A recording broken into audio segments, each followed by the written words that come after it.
Assalamu alaikum. Welcome to Shah Group Educational Channel. This is your physics teacher, engineer SM Nasir Shah. Okay, student, we are going to discuss some another topic related to this chapter. The name of this chapter, turning effect of forces, and the topic is right now, as you can see on your screen, equilibrium.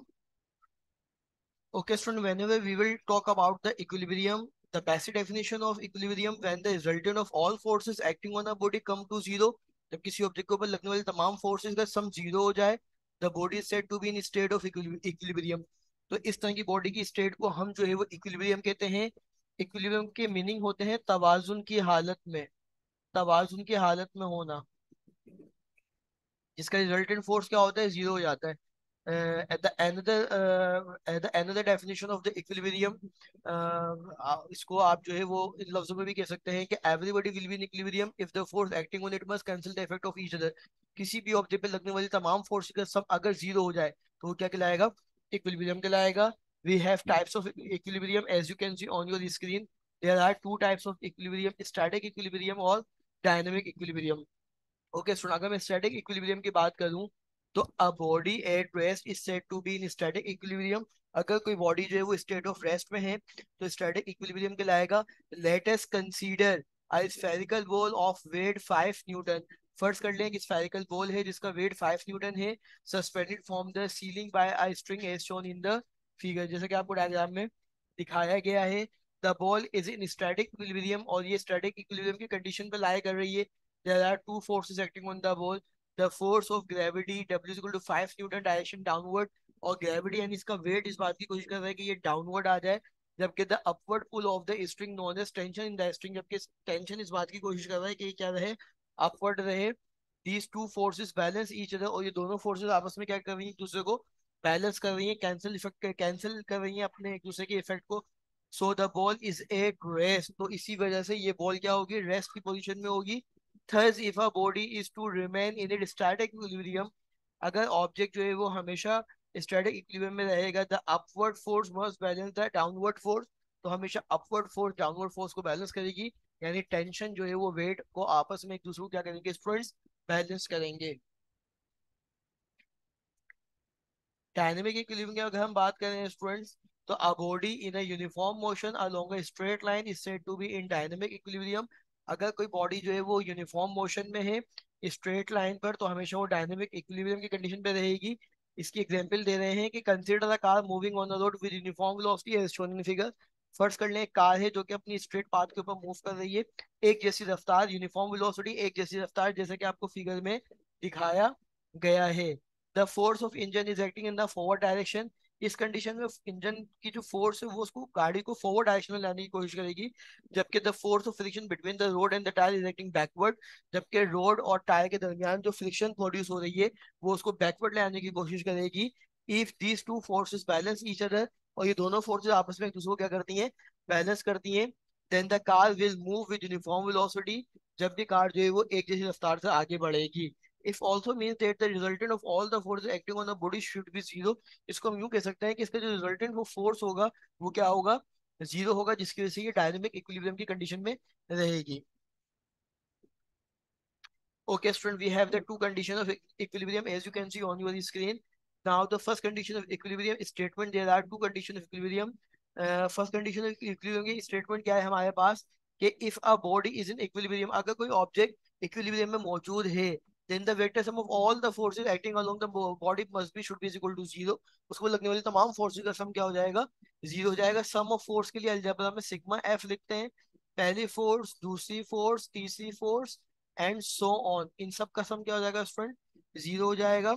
और हम first condition equilibrium को इस तरह भी कहते हैं कि the sum of all forces along X axis and the sum of all forces along Y axis must be and should be equal to zero. X axis और वाई एक्सिस पे लगने वाले तमाम फोर्सेस का सम अगर जीरो हो जाए, जैसे कि यहाँ मैंने मेंशन किया है, तो वो भी क्या कहलाएगा, इक्विलिब्रियम कहलाएगा। इक्विलिब्रियम की फर्स्ट कंडीशन कहलाएगी, फर्स्ट कंडीशन ऑफ इक्विलिब्रियम कहलाएगा।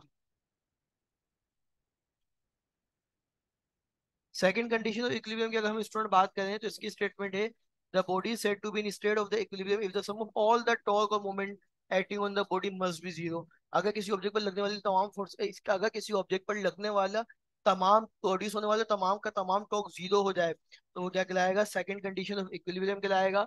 For a body to remain in equilibrium, the positive torque that tend to rotate it counterclockwise must be balanced by equal magnitude of negative torque that tend to be it clockwise. ये counter clockwise जो है वो clockwise के सम के एक दूसरे के बराबर आ जाएगा, तो वो बेसिकली सेकंड कंडीशन इक्विलिब्रियम पे लाएगा, जिसको हम कहेंगे sum of all the torque acting on the body must be should be equal to zero. Angular acceleration of a body in equilibrium is zero.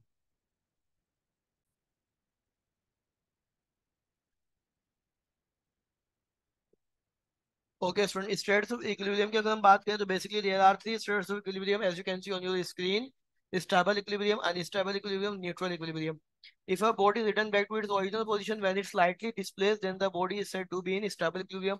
अगर किसी ऑब्जेक्ट को मैं फोर्स अप्लाई करके उसको स्लाइटली डिस्प्लेस करता हूँ और फोर्स रिलीज करने पर it come back to its original position, वो अपनी ओरिजिनल पोजीशन पे आ जाता है, तो मैं कहूंगा वो स्टेबल इक्विलिब्रियम है. तो वैन, और इसकी दूसरी डेफिनेशन आप इसको इस तरह देख सकते हैं कि when the centre of gravity of a body lie below the point of suspension, जब सेंटर ऑफ ग्रेविटी लाई करेगा below the point of suspension और सपोर्ट द बॉडी, इसको हम स्टेबल इक्विलिब्रियम कहेंगे. मिसाल दिए यहाँ पे कि a book is lying flat on a table is in stable equilibrium. जो बुक लाई करेगी टेबल के ऊपर वो स्टेबल इक्विलिब्रियम के स्टेट पे आएगी. अनस्टेबल इक्विलिब्रियम की अगर हम बात करें student, if a body does not return back to its original position when it is slightly displaced, जब हम किसी ऑब्जेक्ट के ऊपर फोर्स अप्लाई करें उसको स्लाइटली डिस्प्लेस करें और फोर्स रिलीज करने पर it does not come back to its original position, जब वो अपने ओरिजिनल पोजीशन पर ना आए, तो इसको हम क्या कहते हैं, अनस्टेबल इक्विलिब्रियम कहते हैं. और इसकी दूसरी डेफिनेशन इस तरह बन सकती है कि वहां below the point of suspension था, तो यहाँ जो है वो क्या होना चाहिए, above the point of suspension होगा, तो हमारे पास अनस्टेबल इक्विलिब्रियम आएगा.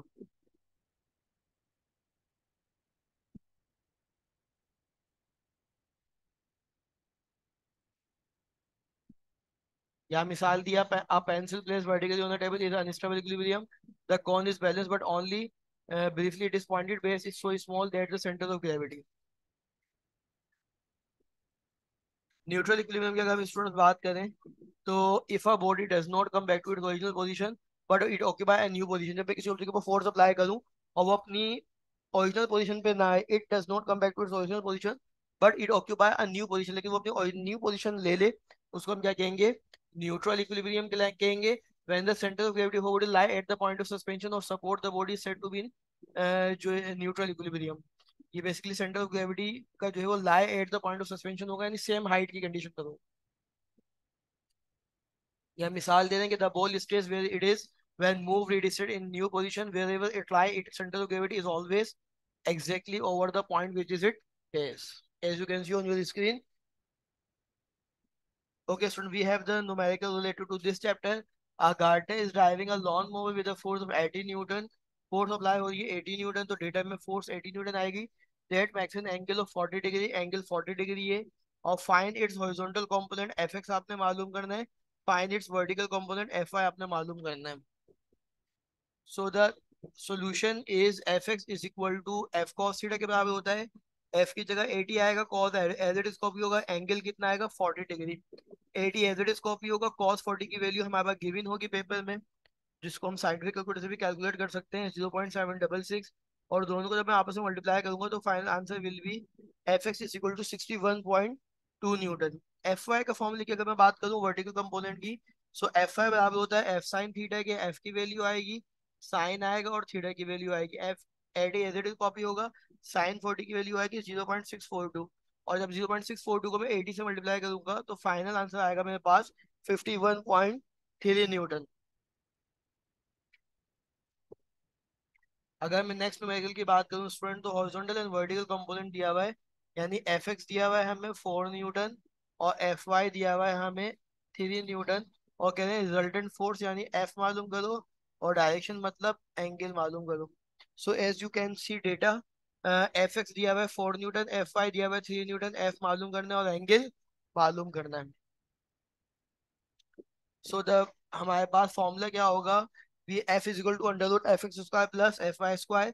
एफ एक्स की वैल्यू आ गई, एफ आई की वैल्यू आ गई, 4 का स्क्वायर का मतलब है 4 टू टाइम्स मल्टीप्लाई होगा, आंसर विल बी 16.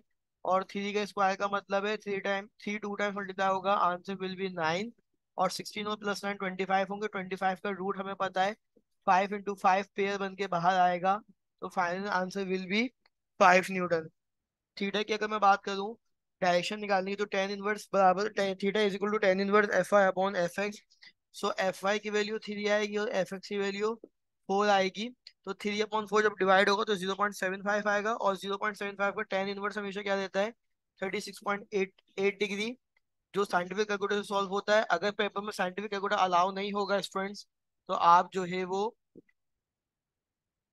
अगर पेपर में साइंटिफिक कैलकुलेटर अलाउ नहीं होगा तो आप यहीं पर आंसर को स्किप कर सकते हैं, यहीं तक आंसर को मेंशन कर सकते हैं, आगे एंगल फाइंड आउट करने की नीड नहीं होगी। Okay, student, we have another numerical, as you can see on your screen, a span of 0.3 metre length, यानी डिस्टेंस दे दिया है, डी दे दिया है, can produce a torque 300 newton metre, torque मौजूद है। Can determine the force, F मालूम करना है आपने। एफ मालूम करने के लिए हमारे पास टॉर्क का फॉर्मूला क्या होगा, F multiply by D, torque की वैल्यू, डी की वैल्यू, एफ मालूम करना है, 0.3 multiply is equal to left side पे आगे क्या होगा, डिवाइड, और दोनों को डिवाइड करेंगे तो final answer will B 1000 Newton. और उन्होंने लेंथ भी पूछी थी कि what should be the length of the spanner, यानी कि हमें इस कंडीशन पे, इस वाली कंडीशन पे अब हम उन्होंने टॉर्क दे दिया है, और फोर्स जो भी हमने ऊपर फाइंड आउट करी 1000 न्यूटन वो रखनी है, और अब हमें इस कंडीशन पे डी निकालना, लेंथ निकालनी है। एफ आ गया, टॉर्क आ गया, डी निकालनी है। फाइनल फॉर्मूला वही सेम रहेगा, torque is equal to F multiply by D. Torque की वैल्यू, एफ की वैल्यू, डी निकालना है, 1000 multiply is equal to left side पे आके डिवाइड होगा, और 500 को जब 1000 से डिवाइड करेंगे तो कितना आएगा, 0.5 मीटर आएगा। ओके स्टूडेंट, हम कुछ एमसीक्यूज डिस्कस करेंगे। सेक्शन ए बेसिकली जो है वो एमसीक्यूज पर बेस करता है। A body is in equilibrium when it has, we have four option right now, uniform speed, acceleration both and भी या zero acceleration। तो यकीनन आप तमाम स्टूडेंट इसका आंसर भी सही दे पाएंगे। So the correct option is option A, uniform speed. If a body is moving with a uniform velocity, it is said to be in dash equilibrium। we have four option right now, static equilibrium, unstable equilibrium, neutral equilibrium और dynamic equilibrium। अगर कोई object अपनी uniform velocity से travel कर रहा है, so the correct option is option D, dynamic equilibrium, जिनका answer तमाम स्टूडेंट ने सही दिया है। if if a book lying on a table, it is said to be in dash equilibrium, static equilibrium, unstable equilibrium, neutral or dynamic। so the correct option is option A, static equilibrium, जिसका answer आप तमाम student ने सही दिया है कि अगर book किसी टेबल पर रखी हुई है तो वो स्टेट ऑफ रेस्ट की पोजीशन में है, रुकी हुई है, तो इसको हम जो है वो स्टैटिक इक्विलिब्रियम कंसिडर करेंगे। Okay, student. A body is in stable equilibrium after slightly tilt its center of gravity. So remains above the point of contact, remains one side of the point of contact, pass over the point of contact, या is at lowest position। So student आप जानते हैं इस topic को हमने इस lecture में बहुत ब्रीफ में डिस्कस किया आपसे, कि जब भी जो है वो स्टेबल इक्विलिब्रियम होगा तो हमेशा बिलो पॉइंट ऑफ सस्पेंशन होगा, लोवेस्ट पॉइंट ऑफ सस्पेंशन होगा। तो आप तमाम स्टूडेंट इसका आंसर सही मार्क किया है, is option D, is eight lowest position. Okay, student, a body is in equilibrium, unstable equilibrium after slight tilt its center of gravity remains on one side of the point of contact, remains above the point of contact, or passes over the point of contact, or is position at its bottom। So the correct option is, क्योंकि unstable है तो आप तमाम student सही answer दे पा रहे हैं, above the point of contact होगा students. Our body is in neutral equilibrium when its center of gravity is at lowest position, remains at same height, is at highest position, or is at its base। So the correct option is option remains at same height, जिसको हम ये कह सकते हैं कि ना above जा रहा है ना बिलो जा रहा है। कंडीशन क्या है हमारे पास, remains at same height।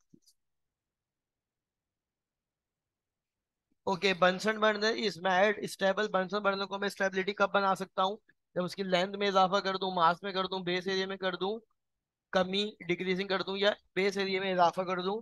तो यकीन इसका आंसर तमाम स्टूडेंट सही दे पा रहे हैं। So the correct option is option D, increasing its base area, base area में इजाफा कर दिया जाएगा। सेक्शन बी की अगर हम बात करें तो शॉर्ट क्वेश्चन पे सेक्शन बी बेस कर रहा है स्टूडेंट्स, और हमारे पास सेक्शन बी जो है वो बेस कर रहा है शॉर्ट क्वेश्चन आंसर पर। तो आप देख सकते हैं कि एडिशन ऑफ वेक्टर, हमारे पास कंडीशन क्या है आपके पास सेक्शन बी में, कि आप जो है वो define equilibrium and it types. ये भी सेक्शन बी का क्वेश्चन है स्टूडेंट्स, कि आप इसकी इक्विलिब्रियम और टाइप्स देंगे, शॉर्ट क्वेश्चन आंसर पे बेस कर रहा है।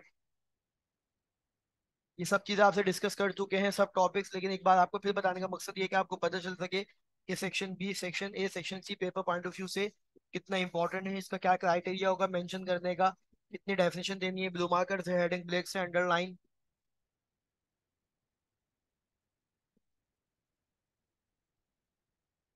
सेक्शन सी बेस कर रहा है लॉन्ग क्वेश्चन आंसर पे, तो लॉन्ग क्वेश्चन आंसर में आप स्टेट्स ऑफ इक्विलिब्रियम मेंशन करेंगे, स्टेबल इक्विलिब्रियम, अनस्टेबल इक्विलिब्रियम और neutral equilibrium.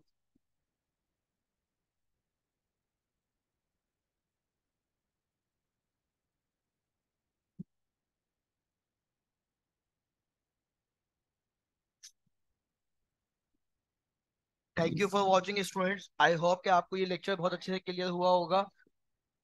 Shah group educational channel को लाइक करें, सब्सक्राइब करें, सर नासिर शाह को दुआ में याद रखें। अल्लाह हाफिज।